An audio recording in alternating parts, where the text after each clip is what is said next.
everybody. Welcome to the Energy News Beat Daily Stand-Up. This is the weekly recap. It has been an absolute crazy week on the desk. The staff has got to all of the best stories that have had the most traction. They've got them all put together for you. Sit back, buckle up, and just enjoy the ride. It is a lot of fun out there. Hug your pets, hug your family, and get ready for Thanksgiving coming around the corner. Have a great day. Trump picks oilfield services boss Chris Wright as Energy Secretary. I'll tell you what, quote unquote, Chris, yay! Chris has been a leading technologist and entrepreneur in energy, Trump said in a statement. He has worked nuclear, solar, geothermal, oil and gas, and most significantly, Chris was one of the pioneers who helped launch the American shale revolution that fueled American energy independence and transformed the global markets and geopolitics. I want to just share this for Chris Wright. Chris Wright is a rock star, and Michael, I met Chris years ago at Intercom, and I sat through one of his first speeches there, and I was like, whoa, wait a minute. He talks about ending energy poverty through the use of fiscal responsibility and fossil fuels and nuclear. Let's use all the above. Have you heard me talk like that? Chris has been instrumental in how I talk on this podcast. And Chris Wright, when he came on the podcast with Doomberg, that has gone through the roof. He is a rock star. Now, I'm going to say this. Chris Wright is critical for Donald Trump's ability to lower the consumer energy prices, and Chris Wright will be a significant factor to all Americans in a lower energy price. Chris can do it. Absolutely. This is an outstanding pick. When I heard his name floated a couple weeks ago, I said, wait, is this true? Because this is Christmas in November, if true. You said it right. Nobody better, in my opinion, understands the dynamics of how to actually regulate the energy business that Chris Wright. Now, something that's a little bit, you'd think the Secretary of Energy regulates the oil and gas business. Not really. Yep. It's actually who has more effect on the energy business is ironically the Department of Interior, which is led by Doug Burgum. Now, what Trump has done in what I think is a stroke of genius is the Council of, what is he calling it? The Council of National Energy, which is actually chaired by the Secretary of Interior, in which Chris Wright will now sit on. So you've got both people, one who has more control. Remember, the Department of Interior has much better control over pipelines, which that's really the big issue right now in the oil business. Yes, we need to fill up the SPR, which obviously the Department of Energy does that. But really, from a nuclear standpoint, you should be much more thrilled that Chris Wright is in the Department of Energy than anybody else, because he's a big advocate of nuclear. You should be very thrilled if you're in the oil and gas business, because Doug Burgum is probably going to approve these pipelines like hotcakes, which is really the big key right now. It's ending the regulation stalemate that we're in right now. Both those guys are going to be great. I love what Trump is doing right here. I mean, you couldn't have picked anything better. I mean, outside of maybe, his cabinet, outside of a few picks, which we can talk about is shaping out great. Oh, absolutely. And now here is one thing. The EPA is also in this mix, because the way that he is really going to lower energy costs is get rid of energy regulatory oversight and overreach. Well, you throw in, I believe it's Les that that was running as the governor for New York, is the head of the EPA now. I mean, now you throw him into this mix. Holy smokes, Batman. You got Burgum, you got Wright, this is a hall of fame. This is like going to an MMA fight and having the winner of the fight do a Trump dance. Holy smokes. Absolutely. Scholz, I see nothing, urges Putin into negotiations with Ukraine on first call in 2 years. Michael, I'm going to brag on myself for half a second. I saw this. I called it. I said, you're going to see end of the war in Ukraine. You're going to see the cheap Russian natural gas is going to be the only way Germany can reindustrialize. You still have Nord Stream 1 pipeline. Yeah, of the four pipelines, one is still capable of being turned back on. You have all of this. Let's look at this. Scholz urged Putin to end the war. Russia could enter into serious negotiations with the aim of achieving and lasting peace for Ukraine. What a crime scene. German media reported in October Scholz was considering a phone call with Putin ahead of the next week's G20 summit in Brazil. Well, here's the thing. They've got to refire their nukes. They got to fire. Yes, I think we should all come to the negotiating table. I think the interesting part about this is, what were you doing for the past 2 years? You really were sitting there like, I see nothing, and now all of a sudden, boom, we got to jump on the phone. So it begs the question: what have you been doing for the last 2 years? And should the war in Ukraine come to an? Absolutely, we need to figure out a way to get this over with.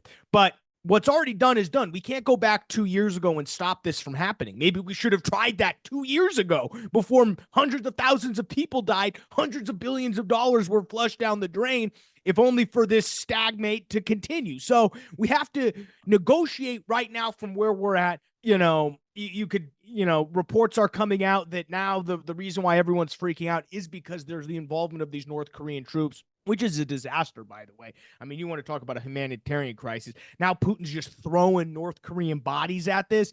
I mean, it's just not good. We need to bring an end to this war. And, yes, we need Russia at the negotiating table, but maybe should have tried this 2 years ago. Yeah. But the underlying current, there's a couple underlying energy threads to this story. That is the green energy policies and the overreach of trying to do fiscally irresponsible energy policies. The UK has said, hold my beer, Germany. You're about to see the deindustrialization under process in the UK. Z reveals Beijing's 4 red lines to Biden. And I heard President Xi tell Biden, don't.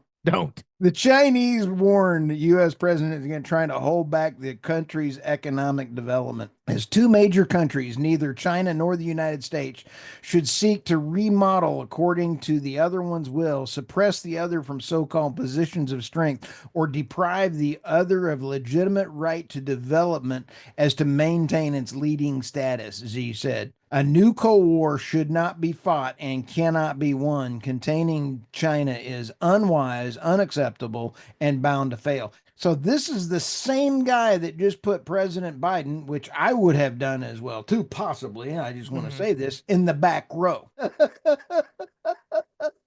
And President Biden didn't know where he was. So in all fairness, they didn't want the full depends up there in the front row. This is an embarrassment to the United States. Well, I think they feel like they've got 3 or 4 months before, or it's 3 months before Trump takes office. They're going to probably do all they can in order to assert their power. Now, it's going to be interesting with this whole tariff talk on China, what happens, because that, one of the reasons China is able to develop so critically as a country is because the United States relies heavily on their imports. Now with a 60% or whatever tariff Trump's going to put on there, I mean, it's going to be very interesting. You're going to see prices at home rise, which means we're going to have to cut somewhere else to balance out the price increase of everyday goods.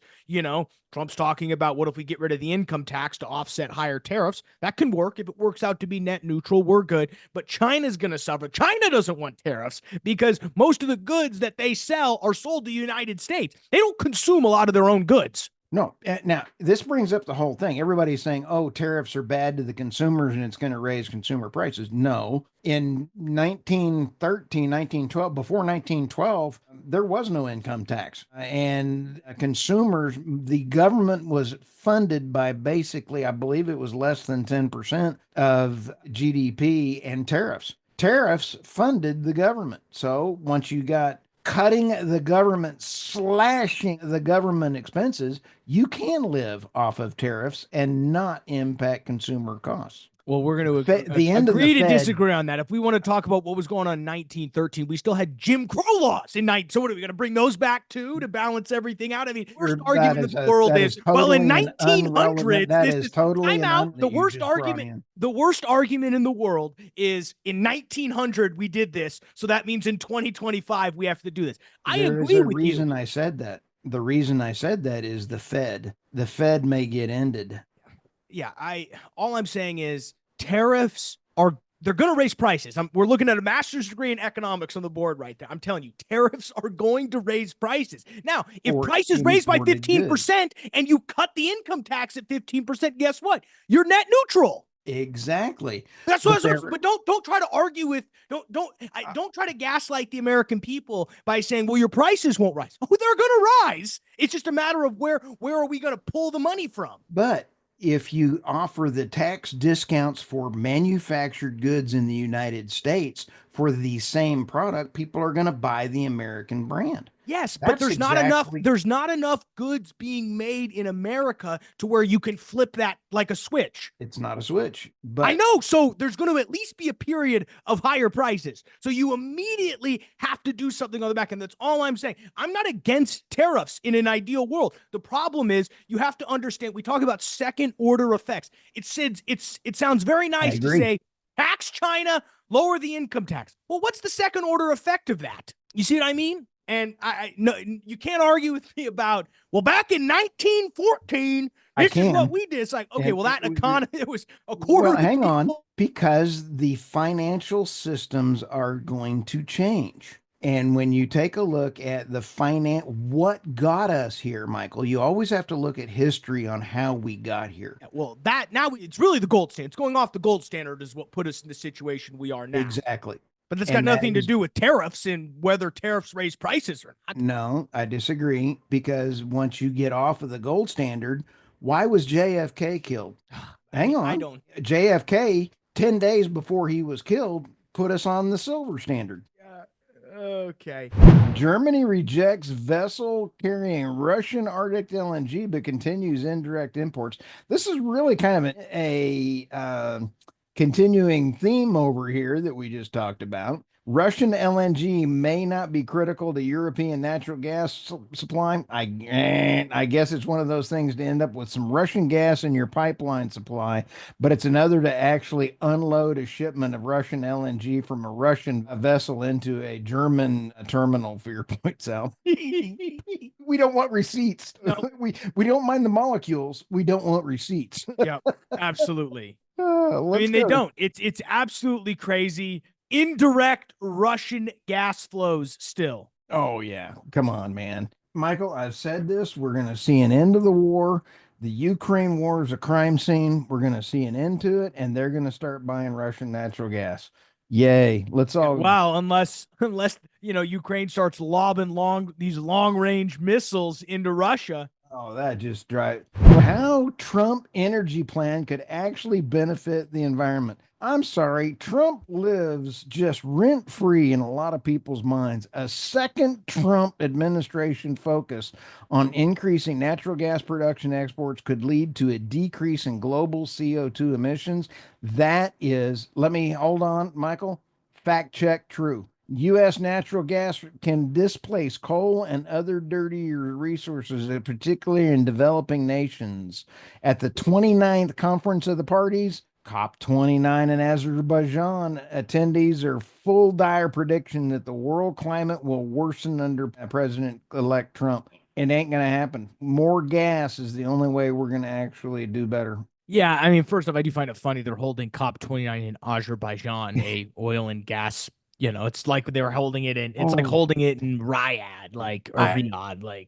The heads popping from the left were so much fun. You can't buy this kind of entertainment. There goes another one. And another. But I think again, the United States produces the cleanest molecule fossil fuels on the planet.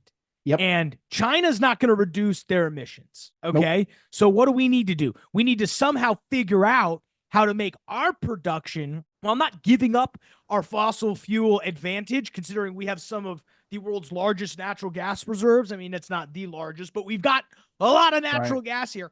how we can produce that as cheaply as possible. I really would think that there's going to be, and one of the things that I want to put out to President Trump is I'm writing a paper on how to get rid of ethanol and get rid of the Jones Act. Those two things will help lower emissions and energy costs in the United States. Yeah. Those two simple The Jones things. Act we have to get rid of, and if have to get rid of the Jones Act. Yes, it's going to be tough to get the farmers off of the subsidies. Yeah, it's tough, but hey, if you're into the free market, you're into the free market. I think I just heard Elon and Vivek Ramaswamy go, you know, you are deleted. You're that's their new word, deleted. You can't buy this kind of entertainment around BRICS. The BRICS Kazan declaration definitely trumps the COP29 blather.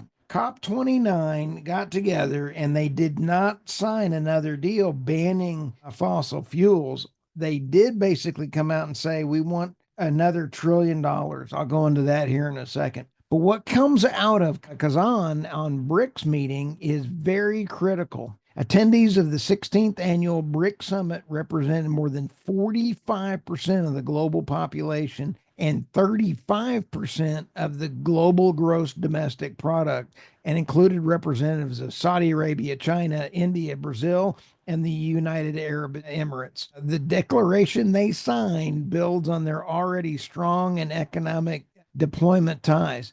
The departure of Argentina from the global climate talks in COP29 in Baku, Azerbaijan, adds to concerns about the global climate fight following the re-election of the climate crisis skeptic Donald Trump. In hindsight, the meeting at Kazan could be seen as a foretelling about such doubts about sending the popular climate narrative. What they're saying in this article and what people at BRICS and leaders around the world are coming to realize, energy security matters more than the climate change narrative. The data is falling apart around the climate change narrative, but yet energy security is critical for all leaders around the world, because if you don't have energy security, you either get voted out of office or there's a rebellion. And if you're a dictator, you want to keep your people happy.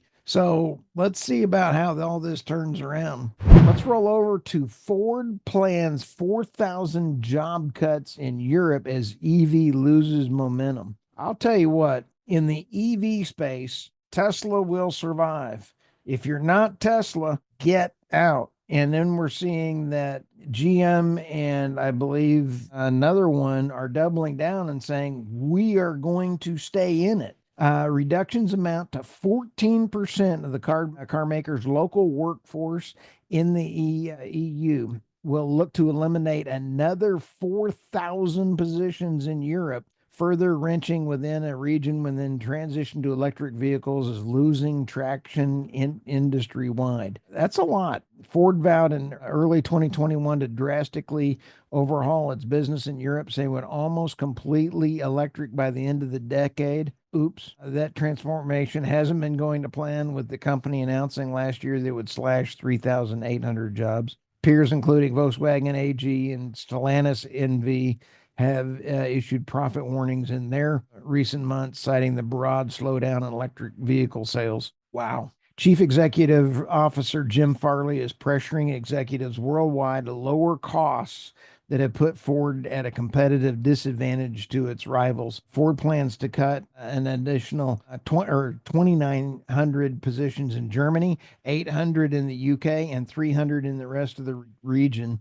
It's obviously a difficult day for Ford in Europe, said Peter Godsell, Vice President of Human Resources, but we do believe it's necessary given the situation we are facing. So hats off for all those that are losing their positions. And, you know, I truly believe that the way to get to less gasoline used, which is what we're all about, the less gasoline used, how about a hybrid? If you can build a good truck hybrid at a good low cost, I guarantee you that would sell huge in the United States. The rural areas would love 60 miles to the gallon. They would love 70 miles to the gallon, but they can't afford the batteries and the lithium and everything else.